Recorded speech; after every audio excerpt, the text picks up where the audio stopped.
Kuna swali ambalo watu wengi hujiuliza mara kwa mara. Kwa nini watu wawili wanaweza kuanza maisha katika mazingira yanayofanana kabisa?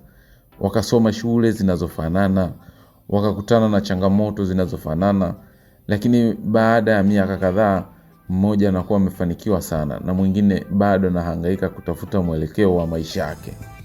Je, ni bahati au ni connection? Au kuna kitu kingine kinachowatofautisha? Lakini iko hivi, watu wanaofanikiwa hawatofautiani sana na wengine kwa akili au vipaji. Lakini wanatofautiana sana kwa namna wanavyofikiria, wanavyochukua maamuzi na tabia wanazojenga kila siku. Katika video hii nitakuonyesha mambo 7 muhimu sana yanayowatofautisha watu wanaofanikiwa na wengine. Na ukielewa mambo haya utaona wazi kabisa kwa nini baadhi ya watu hupiga hatua kubwa maishani wakati wengine hubaki pale pale. Moja ni kwamba wana malengo wazi sana maishani. Moja ya tofauti kubwa kati ya watu wanaofanikiwa na wengine ni uwepo wa malengo ya wazi. Watu wengi wanaishi maisha bila mwelekeo maalum. Wanaamka asubuhi, wanaenda kazini, wanafanya shughuli zao, lakini hawajui hasa wanaenda wapi katika maisha yao. Ni kama mtu anayesafiri bila kujua anataka kufika wapi. Lakini watu wanaofanikiwa huwa tofauti kabisa. Mara nyingi wana malengo yaliyo wazi sana kichwani mwao. Wanajua wanataka kuwa nani baada ya miaka 5 au 10. Wanajua wanataka kujenga maisha ya aina gani, na kwa sababu wanajua wanachotaka, basi maamuzi yao mengi ya kila siku huwa yanaendana na malengo yao. Ndio maana watu wanaofanikiwa hawapotezi muda mwingi kufanya vitu visivyokuwa na faida katika maisha yao. Pili, wanadhibiti hisia zao.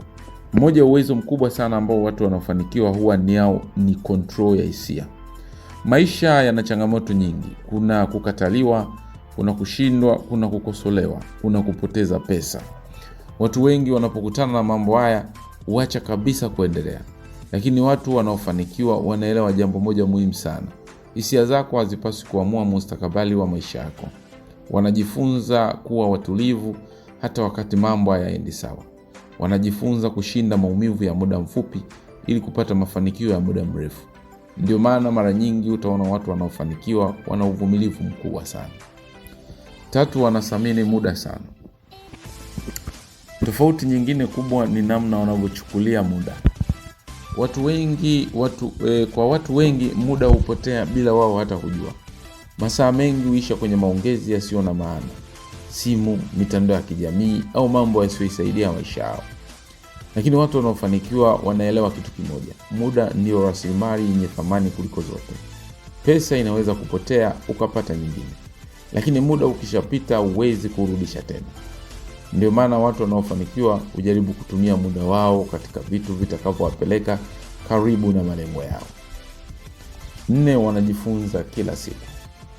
Watu wanaofanikiwa hawaachi kujifunza. Haijalishi wamefika hatua gani maishani. Wanaelewa kwamba dunia inabadilika kila siku. Teknolojia inabadilika, biashara zinabadilika, namna ya kufikiria kunabadilika. Kwa hiyo mtu ambaye ataacha kujifunza atarudi nyuma bila hata kugundua. Ndio maana watu wengi waliofanikiwa hupenda sana kusoma vitabu, kusikiliza mafunzo, kujifunza kutoka kwa watu wengine, lakini pia wanajua kwamba maarifa mapya yanaweza kubadilisha maisha yao kabisa. 5, hawategemei motisha pekee. Watu wengi husubiri motisha ili wafanye kazi. Wanasubiri siku ambayo watajisikia vizuri, wanasubiri mudi nzuri, wanasubiri hamasa. Lakini watu wanaofanikiwa wanaelewa kitu kimoja. Motisha ni ya muda mfupi, lakini nidhamu ndio inayodumu.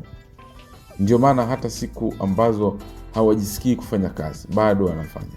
Kwa sababu wanajua mafanikio hayaji kwa kufanya kazi pale tu unapojisikia, bali mafanikio huja kwa kufanya kazi hata wakati ambao hujisikii kufanya kazi. 6, wanachagua watu wanaowazunguka. Kuna msemo maarufu unaosema wewe ni wastani wa watu 5 unaotumia muda mwingi kuwa nao. Watu wanaofanikiwa wanaelewa sana nguvu ya mazingira. Ndio maana wanajaribu kuzungukwa na watu ambao wana malengo, wana mawazo makubwa na wanawasukuma kukua. Kwa sababu kama utazungukwa na watu wasiokuwa na mwelekeo, ni rahisi sana na wewe kupoteza mwelekeo. Lakini kama utazungukwa na watu wanaofikiria maendeleo, hata wewe utaanza kufikiria kwa kiwango hicho hicho.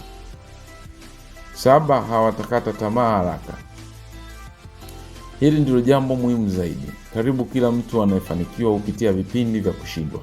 Biashara zinaweza kufeli, miradi inaweza kuharibika, mipango inaweza kuanguka. Lakini tofauti kubwa ni hapa. Watu wengi wanaposhindwa mara moja au mbili huacha kabisa. Lakini watu wanaofanikiwa hawachukulii kushindwa kama mwisho wa safari.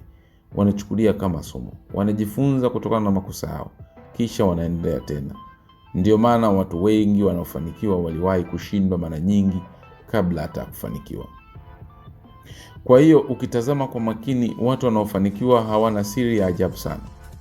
Wanajitofautisha na wengine kupitia malengo ya wazi, kudhibiti hisia zao, kutunza muda, kujifunza kila siku, nidhamu ya kufanya kazi, mazingira sahihi ya watu na kutokukata tamaa. Mambo haya yote yanaweza kujengwa na mtu yeyote. Hayahitaji kuzaliwa na vipaji maalum. Yanahitaji tu uamuzi wa kubadilisha namna unavyoishi kila siku. Kama umefika mpaka hapa kwenye video, niambie kwenye comment. Ni lipi kati ya mambo haya 7 unahisi linakuzuia kufika kwenye mafanikio yako? Na kama unapenda maudhui kama haya ya akili, maisha na mafanikio, basi hakikisha umesubscribe channel hii ili usikose video zinazofuata. Kwa sababu hapa tunajifunza namna ya kuelewa maisha na namna ya kuyashinda. Asante.